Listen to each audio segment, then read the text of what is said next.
मेरे प्यारे students, welcome to Mathlogical. In this session, we're doing questions from the previous years, from JIPMET examination, from the topic of profit and loss. Start करते हैं session. And if you have not already subscribed to the channel, तो channel को subscribe कर ही लेना, साथ में session को भी लाइक कर देना. You can also message me on Telegram at ADITYKT for any questions or queries regarding your preparation. So, first question लेते हैं. By selling 2 articles for rupees 800, a person gains the cost price of 3 articles. So, what is the profit percentage? ठीक है, he is selling 2 articles for rupees 800. तो अगर 2 को cell कर रहा है 800 पे, तो सेलिंग प्राइस क्या हो गया हमारा? Selling price of 2 articles. So selling price if that is equal to S, तो 2 times of S is equal to 800. तो selling price comes out to be equal to 400 rupees. ठीक है, and the person gains cost price of 3 articles. तो profit क्या है? Profit is equal to 3 times of cost price. Isn't it so? तो cost price तो अपना ही है, साथ में प्रॉफिट भी हो रहा है 3 टाइम्स कॉस्ट प्राइस. तो 2C, ये तो क्या cost plus profit, that is 3C. This will be equal to total selling price या 2S, which is equal to 800. यानी कि 5C इज इक्वल टू 800. यानी कि cost price comes out to equal to 160 rupees. तो cost price is 160 and selling price is 400. तो कितना profit हुआ हमारा? प्रॉफिट हुआ 240 रुपीज का. And profit percentage will be equal to profit which is 240 divide by cost which is 160 into 100. तो 3/2 into 100, यानी कि 150% will be our profit percentage. Option D answer हो जाएगा. Isn't it so? क्लियर है बात? ठीक है, तो ये तो एक अप्रोच हो गया. बट ऐसे क्यों करेंगे इतने आसान सवाल को?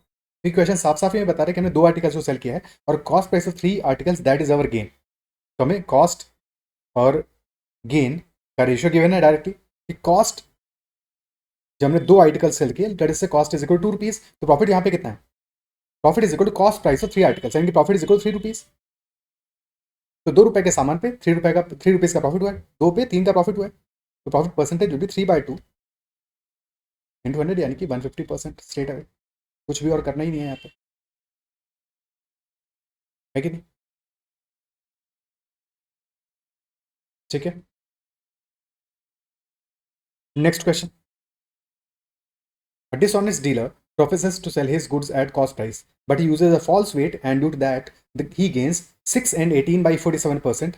So for a kg, he uses what weight? तो सेल करने का प्रोफेस तो करता है कि कॉस्ट प्राइस से सेल करेगा, but he is using a false weight, यानी कि जितना उसको देना चाहिए उससे कम अमाउंट वो दे रहा है. And that is why he is gaining as amount. तो he is gaining total 6 and 18 by 47%. तो बेसिकली क्या होगा? 6 into 47 that is equal to 282 plus 18, यानी कि 300 by 47%. That is gain. ठीक है, so this is implying that अगर उसका टोटल कॉस्ट 4700 है, तो 300 का प्रॉफिट हो रहा है उसको. 300 by 47%, यानी कि फ्रैक्शन में देखो 300 by 4700 और 3/47. तो if is cost is 47, in that case profit is equal to 3 rupees. But sell तो वो कर रहा है कॉस्ट प्राइस पे. तो इस बात का मतलब क्या हुआ? अगर वो कॉस्ट प्राइस पे सेल कर रहा है and he is using a false weight, तो दैट क्लियरली इंप्लाइज कि अगर वो 47 रुपीज का आइटम दे रहा है, तो उसको देना कितना चाहिए था? प्रॉफिट क्यों हो रहा है उसको? Because he is giving lesser item. ठीक है, सो कॉस्ट उसका 47 है, प्रॉफिट 3 है, सेलिंग प्राइस क्या हुआ? 50 हुआ. ठीक है, तो 50 ग्राम्स अगर वो दे रहा है, फॉर एग्जाम्पल देना चाहिए था उसको, तो he is only giving 47 grams. तो दिस 3 ग्राम्स जो कि वो दे नहीं रहा है, दैट इज द प्रॉफिट. ठीक है, 50 ग्राम्स उसको देना चाहिए था, but he is giving only 47 grams. और क्वेश्चन पूछा है कि 1 kg के बजाय कितना वेट वो यूज कर रहा होगा.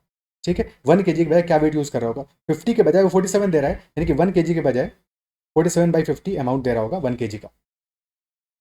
ठीक है, which will be equal to 940 grams. ठीक है, 940 ग्राम्स 47/50 इंटू 1000 कर दोगे, आंसर आ जाएगा 940 grams. He must be giving 60 grams कम दे रहा है और वही उसका प्रॉफिट है. Option A will be the answer. ठीक है, क्या पार्ट क्लियर? ओके. और अगर मल्टीपल कंडीशंस होती है इसके अलावा, और वो कॉस्ट प्राइस पे कुछ एस्टिमेटेड प्रॉफिट भी ले रहा होता, मान लो 2% प्रॉफिट ले रहा होता, तो फिर हम उनको रेशियो बेसिस पे, रेशियो मेथड से सॉल्व करते हैं, जैसे टिपिकल एक डिसऑनेस्ट शॉपकीपर वाले केस में सॉल्व करना चाहिए. ओके, आगे बढ़ते हैं नेक्स्ट क्वेश्चन पे. A man sold 3/5 the articles at a gain of 20% and the remaining at the cost price. So what is the gain earned in the transaction? 3/5 articles को cell किया 20% पे, यानी कि अगर 5 आर्टिकल्स टोटल सेल किए हैं, तो out of those 5 articles he has sold 3 articles at 20% profit and the remaining 2 articles at the cost price, यानी कि 0% प्रॉफिट. ठीक है, 3 आर्टिकल सेल किया 20% प्रॉफिट पे और 2 को सेल किया 0% प्रॉफिट पे। तो हमारा नेट गेन अर्नड क्या होगा, टोटल प्रॉफिट परसेंटेज क्या होगा? एवरेज ले लो यहाँ पे स्ट्रेट अवे, वेट एवरेज ले लो, सबसे आसान तरीका। ठीक है, कि 3 आर्टिकल सेल किया 20% पे, 2 को सेल किया 0% पे, तो 3 into 20% with a sign, sign भी यहाँ पे ध्यान रखना है, प्लस 2 इंटू 0 डिवाइडेड बाई 3+2, तो वैल्यू आ जाएगा हमारा 60/5 विच इज इक्वल 12%। तो 12% will be net gain in the transaction overall. ठीक है, अदरवाइज ये कर सकते थे कि 5 आर्टिकल्स थे हमारे, तो हम सीपी मान लेते हैं 100 रुपीज पर आर्टिकल, पर आइटम। तो फॉर 5 आर्टिकल्स वो कह रहा है फॉर फर्स्ट 3 गेन क्या होगा, 20 ईच होगा, और नेक्स्ट 2 0 होगा। टोटल गेन कितना हुआ, 3 इंटू 20 60 प्लस 2 इंटू 0 60 रुपीज का गेन हुआ है, और कॉस्ट कितना हुआ 500, तो 60/500 इंटू 100, तो 60/5 एक्जैक्टली 12% आ गया। तो ऐसे भी सोच सकते हो क्योंकि वैल्यू सिंपल है, अदरवाइज ये मेथड ज़्यादा बेटर है कि डायरेक्टली हमारा वेट एवरेज ले लो। Okay, next question, selling price of a glass is ₹1965 and the loss percentage is 25%। वो सेल कर रहा है 1965 पे, तो there is a loss of 25%। 25% यानी कि 1/4 का लॉस हो रहा है, 1/4 का लॉस हो रहा है। तो अगर 4 रुपीज़ हमारा कॉस्ट प्राइस है, इन that case laws is of 1 rupee. If it selling price is ₹3013, in that case profit percentage हमारा क्या होगा? तो पहले हम कॉस्ट प्राइस निकाल सकते हैं और फिर कॉस्ट प्राइस निकालने के बाद में अपना प्रॉफिट परसेंटेज निकाल लेंगे। ओके, क्लियर है बात? तो क्या कर सकते हैं, पहले कॉस्ट प्राइस निकाल लेते हैं। तो 1 का लॉस हो रहा है 4 पे, यानी कि 3/4 of cost price. Cost price C है, 3/4 of C, this is equal to 1965। तो यहाँ से कॉस्ट प्राइस आ जाएगा C is equal to 1965 into 4/3। तो 3 से सिंप्लीफाई किया 655 into 4, so that is equal to 2400 and 220, so 2620 rupees is the cost price and selling price in the new condition is 3013। तो profit कितना हो रहा है हमारा, प्रॉफिट हो रहा है 400 माइनस 7 यानी कि 393 रुपीज़ का प्रॉफिट हो रहा है। तो profit percentage will be equal to 393/2620 multiplied by 100। तो 131 इंटू 3 आ रहा है और ये 131 इंटू 20 है, तो 300/20 यानी 15% का प्रॉफिट होगा। ओके, 15% हमारा डेली प्रॉफिट हो जाएगा ऑप्शन से। ठीक है, बट यहाँ पे हमने एक काम एडिशनल किया कि अपना कॉस्ट प्राइस भी निकाला। क्या हम इस क्वेश्चन को बिना कॉस्ट प्राइस निकाले सॉल्व कर सकते हैं? एक बार पॉज करके सोचो, क्या कॉस्ट प्राइस निकालना यहाँ पे जरूरी है? बिना कॉस्ट प्राइस निकाले भी हम इस क्वेश्चन को सॉल्व कर सकते हैं। ठीक है, हमें ये तो पता है, देखो फर्स्ट जो हमारा कंडीशन है कि selling price of the glass that is ₹1965 और लॉस परसेंटेज है 25%। पहले वाले केस में जो हमारी वैल्यू गिवन है 1965 that is 75% of cost price, isn't it so? तो फर्स्ट वैल्यू हमारा 75% ऑफ कॉस्ट प्राइस है। सेकंड वैल्यू में सेलिंग प्राइस गिवन है 3013, तो ये भी कुछ परसेंट ऑफ कॉस्ट प्राइस होगा। अभी कितने परसेंट है, तो हम यहाँ पे इंस्टेड ऑफ कॉस्ट प्राइस निकालने के अगर हम कॉस्ट प्राइस में इक्वेशन बना दें, सीपी हमारा क्या होगा, कॉस्ट प्राइस हो जाएगा 1965 का 75% यानी 1965 divide by 0.75, this will be our cost price, या 75/100 लिखिएगा। ठीक है, डिवाइड बाई 75/100, ये हमारा कॉस्ट प्राइस हो जाएगा, कोई दिक्कत यहाँ पे। अब सिमिलरली सेकंड कंडीशन के हिसाब से सेलिंग प्राइस हमारा 3013 है, तो मान लेते हैं कि प्रॉफिट हमारा हो रहा है P% का, तो कॉस्ट प्राइस क्या होगा 3013 डिवाइड बाई 100 प्लस P/100, क्योंकि 3013 क्या होगा 100 plus P% of cost price, यानी कि 3013 by 100 plus P/100 that will be our cost price. तो इक्वेट कर दो, इतना इसको इक्वेट कर दो, 100 से 100 कैंसिल आउट हो जाएगा। बाकी देखो क्या क्या सिंपल हो सकता है, क्या क्या सिंप्लीफाई हो सकता है। 75 है, 5 से तो कैंसिल हो रहा है, 15 बचेगा यहाँ पे, और ऊपर आएगा 3 और 9, 393 आ रहा है।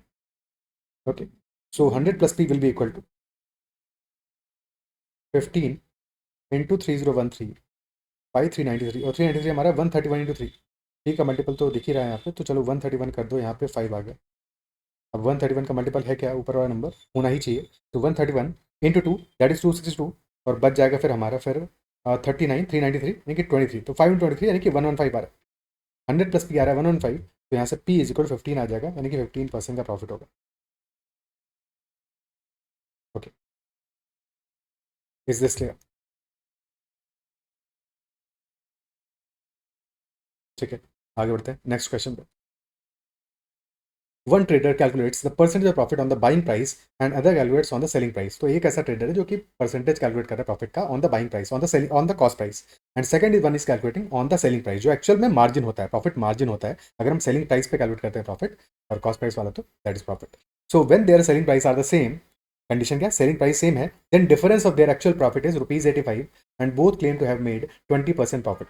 दोनों ने कहा 20% प्रॉफिट बनाया है, बट पहले वाले ने प्रॉफिट बनाया 20% on the cost price, second वाले ने प्रॉफिट बनाया 20% ऑन द सेलिंग प्राइस, और हमें डिफरेंस गिवन है। यहाँ पे डायरेक्टली वैल्यूज गिवन होती तो हमारी चीजें ज्यादा आसान हो जाती, बट यहाँ प्रॉफिट का वैल्यू गिवन नहीं है, गिवन हमें है कि डिफरेंस ऑफ प्रॉफिट इज ₹85। तो हमें पहले इक्वेशन बनाना पड़ेगा यहाँ पे, what is the selling price for each of the items. Okay, 20% profit यानी 1/5 का प्रॉफिट है। ओके, अब एक तरीका हो सकता है कि हम यहाँ पे एज्यूम कर लें सेलिंग प्राइस तो सेम ही है दोनों के लिए, एज्यूम कर लिया ना selling price equal to x है।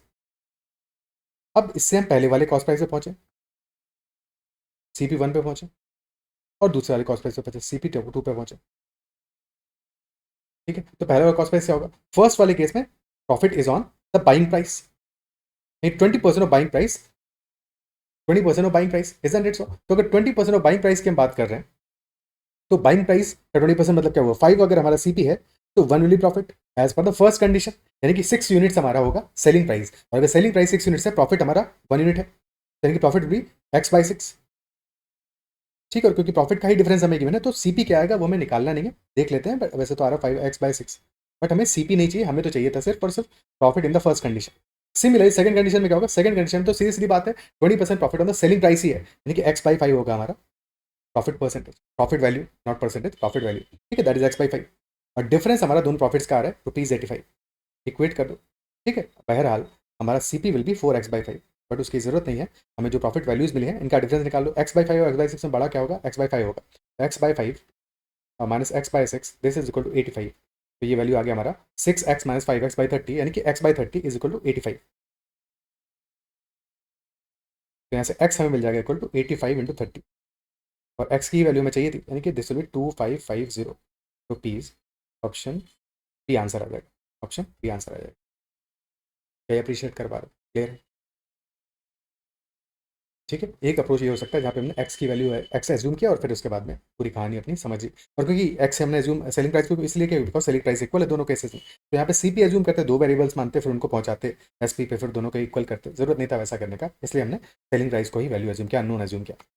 ठीक है, अब और बेटर क्या कर सकते हैं हम इस क्वेश्चन में, क्योंकि हमें सेलिंग प्राइस सेम गिवन है और हमें जो रेशियो गिवन है उस रेशियो के साथ थोड़ा सा खेल लेंगे तो हमारी चीज़ें आसान हो जाएंगी। कैसे ये कर सकते हैं हम एक साथ, कि देखो अल्टीमेटली हमें प्रॉफिट परसेंटेज तो गिवन ही है, तो CP, profit and selling price.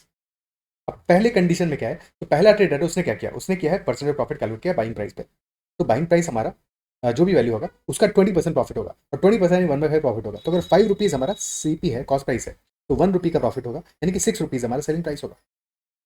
₹5 cost price है, 1 का प्रॉफिट हुआ, 6 हमारा सेलिंग प्राइस होगा। सेकंड वाले ने कैलकुलेट किया सेलिंग प्राइस पे ही, तो अगर सेलिंग प्राइस ₹5 होगा सेकंड के लिए, तो प्रॉफिट हमारा 1 होगा, और फिर CP क्या हो जाएगा, 5 - 1 यानी कि 4 हो जाएगा, दोनों कैसे हुआ तो प्रॉफिट ही है। ठीक है, तो CP plus profit that is equal to SP, clear है? अब हमें ये भी पता है कि यहाँ पे सेलिंग प्राइस सेम है, यहाँ पे हमें पता है कि सेलिंग प्राइस सेम है, देखो कॉस्ट प्राइस सेम होगा तो भी सॉल्व हो जाएगा, तो सेलिंग प्राइस सेम होगा तो भी सॉल्व हो जाएगा। यहाँ पे सेलिंग प्राइस सेम गिवन है, तो अभी हमने जो वैल्यूज मानी है, सेलिंग प्राइस पहले वाले केस में आ रहा है ₹6, दूसरे वाले केस में आ रहा है ₹5, अब हमें दोनों को करना है इक्वल, तो पहले वाले केस में मल्टीप्लाई कर दो 5 से पूरी इक्वेशन को, और दूसरे केस में मल्टीप्लाई कर दो 6 से, अब हमारा सेलिंग प्राइस सेम हो गया, अब चीज़ें कंपेरेबल बन गई, और हमें डिफरेंस किसका निकालना है, डिफरेंस निकालना है हमें प्रॉफिट का। पहले वाले केस में डिफरेंस आ रहा है ₹5 का, दूसरे में आ रहा है ₹6 का, एंड डिफरेंस कितना आ रहा है, हमारा डिफरेंस आएगा 1 unit, and this 1 unit is equal to ₹85। हमें निकालना है सेलिंग प्राइस, और सेलिंग प्राइस क्या है 30 यूनिट्स, तो 30 यूनिट्स की वैल्यू क्या आ जाएगा 30 इंटू 85, तो that is equal to 2550 rupees. कुछ भी निकालना है यहाँ से सॉल्व हो जाएगा, CP निकालना हो पहले आइटम का तो भी हो जाएगा, CP सेकंड आइटम का तो भी हो जाएगा, जो भी निकालना है वो सारी वैल्यूज हम निकाल सकते हैं यहाँ से इजीली। क्या क्लियर है? अगर CP इक्वल करने को कहता है तो वो भी हो जाता। ठीक है, तो ये मेथड ज़्यादा बढ़िया है सॉल्व करने के लिए। ओके, नेक्स्ट क्वेश्चन पे चलते हैं। A company offers 4 types of successive discounts A to D on the mark price of an article. Mark price पे 4 तरह के डिस्काउंट दे रहा है, सक्सेसिव डिस्काउंट दे रहा है, हर एक केस में दो डिस्काउंट है जो सक्सेसफुली लग रहे हैं। Arrange the successive discounts A to D in ascending order based on the final price of the article after discounts. अब यहाँ पे ध्यान से पढ़ना है लास्ट लाइन को, लास्ट लाइन यानी कि arrange these successive discounts A to D in ascending order based on the final price of the articles after discounts. ठीक है, तो यहाँ पे अरेंज किसको करना है, अरेंज हमें करना है these values based on final price of the article. ठीक है, डिस्काउंट्स को अरेंज नहीं करना है, हमें final price of the article के बेसिस पे असेंडिंग ऑर्डर में लगाना है। ठीक है, यानी डिस्काउंट को हायर से लोअर या लोअर से हायर नहीं असेंडिंग, यानी कि लोअर से हायर वैल्यूज पे डिस्काउंट को लेके नहीं जाना है हमें, जो सेलिंग प्राइस आएगा फाइनल उसको लोअर से हायर वैल्यू पे लेके जाना है, यानी minimum selling price to maximum selling price. ठीक है, ये लास्ट लाइन बहुत इंपॉर्टेंट है, हालांकि ऑप्शन वो गिवन नहीं है जहाँ पे कि तुम फंसोगे, बिकॉज ठीक है, बट ये लास्ट लाइन समझना इंपॉर्टेंट है, अगर ऑप्शन गिवन होता तो यहाँ पे गलती हो सकता था। तो अरेंज करना है हमें in terms of minimum selling price to maximum selling price, ascending order. और सेलिंग प्राइस मिनिमम कब होगा, जबकि डिस्काउंट मैक्सिमम होगा, जब डिस्काउंट मैक्सिमम होगा, और सेलिंग प्राइस मैक्सिमम होगा जबकि डिस्काउंट हमारा मिनिमम होगा, डिस्काउंट मिनिमम होगा। ठीक है, अब यहाँ पे वैल्यूज हमें गिने, फर्स्ट केस में 25%, 15%, सेकंड में 30%, 10%, 35%, 5% एंड 15%, 20%। ओके, तो पहले तीन केसेस में हमारा डिस्काउंट का सम जो है, अरिथमेटिक सम, सिंपल अरिथमेटिक सम, वो तो सेम आ रहा है, 25 प्लस 15 40 है, 30% 40 है, 35 एंड 5 ये भी 40 आ रहा है। और जब भी डिस्काउंट के लिए हम बात करें, अगर हम इन जनरल सक्सेसिव चेंज की बात करें तो क्या आता है हमारा एक्स और वाई, अगर हमारे सक्सेसिव चेंजेस हैं x% and y% with sign हमेशा ध्यान रखना, तो x plus y plus x y upon 100% ये हमारा नेट चेंज आएगा फॉर दैट। बट डिस्काउंट यानी कि निगेटिव, क्योंकि डिक्रीज हो रहा है ना यहाँ पे, तो माइनस एक्स और माइनस वाई होगा यहाँ पे, तो क्या वैल्यू आएगा, this will be minus x minus y, और फिर minus x into minus y जो कि प्लस हो जाएगा, तो प्लस एक्स वाई अपॉन 100%। ठीक है, अगर माइनस साइन के साथ में देख रहे हो तो ऐसे देखना है, अदरवाइज माइनस को कॉमन ले लो, तो वैल्यू हमारा क्या होगा, x plus y minus x y by 100। ठीक है, यानी एक्स और वाई पहले दोनों परसेंटेज को ऐड करोगे और फिर बाद में सब्ट्रैक्ट करोगे एक्स इंटू वाई बाई 100 को, तो हमें वैल्यू मिलेगा फाइनली डिस्काउंट हमारा कितना आ रहा है, माइनस साइन तो बाहर है ही है डिस्काउंट के लिए। ठीक है, सो देखते हैं ऑप्शन ए में क्या आएगा, 25 प्लस 15 माइनस 25 इंटू 15 बाई 100, तो आ जाएगा 40 माइनस 375 यानी 3.75, तो 40 माइनस 3.75 यानी कि वैल्यू आ जाए 36.25। ठीक है, second scenario 30 plus 10 minus 300 by 100 यानी minus 3, that is equal to 37%। ये डिस्काउंट की वैल्यूज है। ठीक है, तो माइनस साइन ऑब्वियसली है ही हमारा, 35 प्लस 5 माइनस 35 इंटू 5 जो कि होगा 175 यानी माइनस 1.75, तो वैल्यू आएगा 40 माइनस 1.75 यानी कि 38.25%। और लास्ट वैल्यू 15 प्लस 20 और माइनस 3, ये वाला वैल्यू आ जाएगा 32%। और क्योंकि डिस्काउंट है हमारा, किस वाले केस में डिस्काउंट हमारा मैक्सिमम आ रहा है, डिस्काउंट मैक्सिमम आ रहा है इन ऑप्शन सी, और मिनिमम आ रहा है हमारा ऑप्शन डी में। और हमें असेंडिंग ऑर्डर में लगाना है for final prices. Final price कब मैक्सिमम आएगा, जबकि डिस्काउंट मिनिमम होगा, तो फाइनल प्राइस हमारा मैक्सिमम आएगा फॉर ऑप्शन डी। मिनिमम कब आएगा, ऑप्शन सी में, फिर मिनिमम आएगा हमारा सी के बाद में बी पे, C B A D, this will be our perfect order in ascending order of final prices, C B A D will be our answer which is option B. ठीक है, अगर सिर्फ वैसे हम ऑप्शन ए बी सी को observe करें, A B C को observe करें, क्योंकि ए बी सी वाले केसेस में हमारा जो अरिथमेटिक सम है डिस्काउंट्स का वो इक्वल है, सारे केसेस में 40 आ रहा है, तो जब भी अरिथमेटिक सम इक्वल होगा तो वैल्यू कहाँ पे मिनिमम आएगा हमारा, वैल्यू कहाँ पे मिनिमम आएगा, जो हमारा, क्योंकि अल्टीमेटली जब तुम्हारा वैल्यूज इक्वल है तो देखो एक्स प्लस वाई तो इक्वल ही है। ठीक है, तो ये पार्ट तो सेम ही रहेगा, ये पार्ट तो सेम ही रहेगा, तुम्हारा जो आंसर है वो डिपेंड करेगा एक्स वाई बाई 100 पे। तो पहले तीन केसेस में ए बी सी में एक्स प्लस वाई तो सेम ही है, हमारा आंसर डिपेंड कर रहा है सिर्फ और सिर्फ एक्स वाई बाई 100 पे। एक्स वाई कब मैक्सिमम होगा, जबकि वैल्यूज हमारी जितना ज्यादा पास होंगी उतना ज्यादा एक्स इंटू वाई की वैल्यू मैक्सिमम होगी, और जितना ज्यादा वैल्यूज दूर होंगी उतना ही ज्यादा एक्स इंटू वाई की वैल्यू मिनिमम होगी। और क्योंकि एक्स इंटू वाई सब्ट्रैक्ट हो रहा है, तो वैल्यू जब एक्स इंटू वाई का मैक्सिमम होगा तब परसेंटेज हमारा डिस्काउंट परसेंटेज क्या होगा, डिस्काउंट परसेंटेज क्या होगा, वो हमारा मिनिमम होगा। इजंट इट सो, क्योंकि जब एक्स इंटू वाई मैक्सिमम होगा तो सबसे ज्यादा वैल्यू सब्ट्रैक्ट कर रहे हैं, तो वहाँ पे हमारा डिस्काउंट परसेंटेज लेसर हो जाएगा। तो इसीलिए डिस्काउंट परसेंट मिनिमम आया, ए बी सी की बात कर रहे हैं सिर्फ अभी यहाँ पे, कंपेयर करो ए बी सी को, क्योंकि इन तीनों केसेस में हमारा 25 प्लस 15 हो, 30 प्लस 10 हो, 35 प्लस 5 हो, ये 40 आ रहा है। ठीक है, सो इन तीनों केसेस को देखें अगर हम, तो यहाँ पे डिस्काउंट परसेंटेज जो हमारा है वो मैक्सिमम आ रहा है फर्स्ट सिनेरियो में, बिकॉज वहाँ पे हमारा जो सब्ट्रैक्शन है वो, सॉरी सॉरी उल्टा बोल दिया, डिस्काउंट परसेंटेज हमारा मिनिमम आ रहा है फर्स्ट केस में, बिकॉज वहाँ पे सब्ट्रैक्शन जो है हमारा वो हो रहा है मैक्सिमम सब्ट्रैक्शन हो रहा है, बिकॉज 25 15 सबसे ज़्यादा क्लोज है। और भी ज़्यादा क्लोज कब होते हैं, जब दोनों इक्वल होते हैं, 20% होता है। ठीक है, सो उस केस में और भी ज़्यादा क्लोज होता है, 36% का ही डिस्काउंट दे पाते हैं, और हमारा मैक्सिमम वैल्यू आ रहा है डिस्काउंट परसेंटेज का, जबकि वैल्यूज जो हम सब्ट्रैक्ट करें वो सबसे ज़्यादा दूर है, 35 एंड 5। इजंट इट सो? ठीक है, आगे बढ़ते हैं अगले सवाल पे। Next question, cost price of article A is rupees 200 more than the cost price of article B. Article A was sold at 10% loss and Article B was sold at 25% profit. If the overall profit earned after selling both the articles is 4%, then what is the cost price of Article B? Article B का यहाँ पे cost price क्या होगा? ठीक है, और cost price हमारा A का क्या है, 200 more than cost price of Article B. सारी चीज़ें परसेंटेज में, परसेंटेज भी सिंपल सिंपल प्यारे प्यारे से हैं, तो यहाँ पे एज्यूम कर सकते हैं हम CP of article B, cost price of article B assume कर लेते हैं। एक्स तो मान सकते हैं बट हम 100x मान लेंगे। ठीक है, 100x इसलिए मानेंगे ताकि चीज़ें हमारे लिए बाद में आसान हो जाए। ठीक है, तो इस केस में कॉस्ट प्राइस ऑफ ए क्या आ जाएगा, आर्टिकल ए क्या आ जाएगा, कॉस्ट प्राइस ऑफ आर्टिकल ए भी 200 मोर, तो 200 प्लस 100x।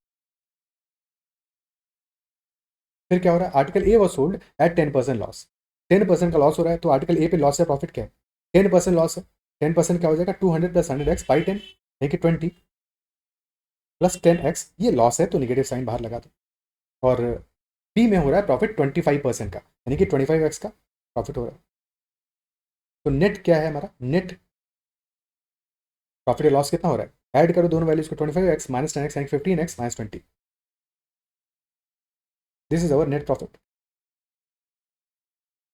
और टोटल कॉस्ट हमारा क्या है, एट दीज टू वैल्यूज, तो 200x plus 200, 200 into x plus 1, और प्रॉफिट परसेंटेज ओवरऑल हमारा 4% है। Apply the formula, so profit 15x minus 20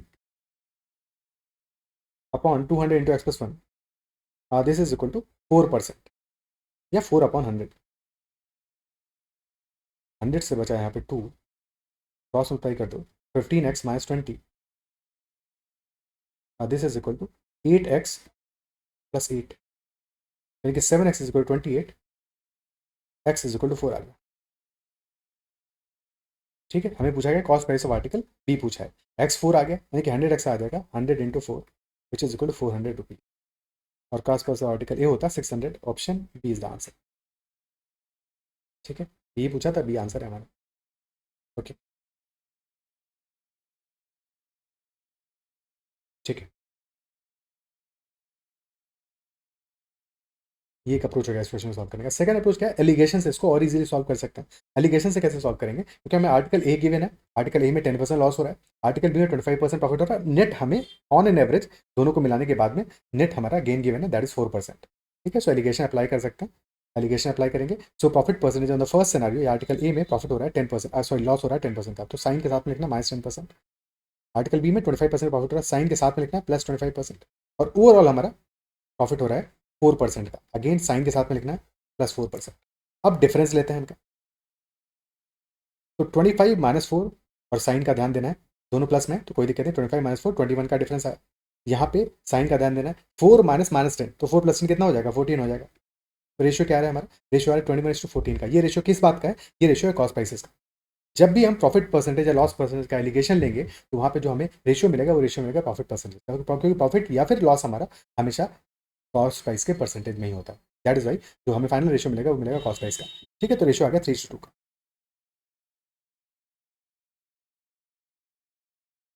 तो अगर आर्टिकल ए हमारा 3 रुपीज़ का है, आर्टिकल बी हमारा 2 रुपीज़ का है, डिफरेंस हमारा 1 रुपी का है, और हमें डिफरेंस पता है, डिफरेंस है एक्चुअल में इनके बीच में 200 रुपीज़ का।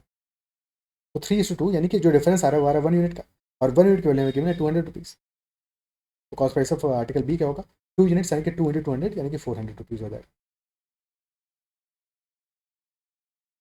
ओके, ठीक है, 400 रुपीज़ हमारा इस केस में आंसर हो जाएगा। क्लियर है,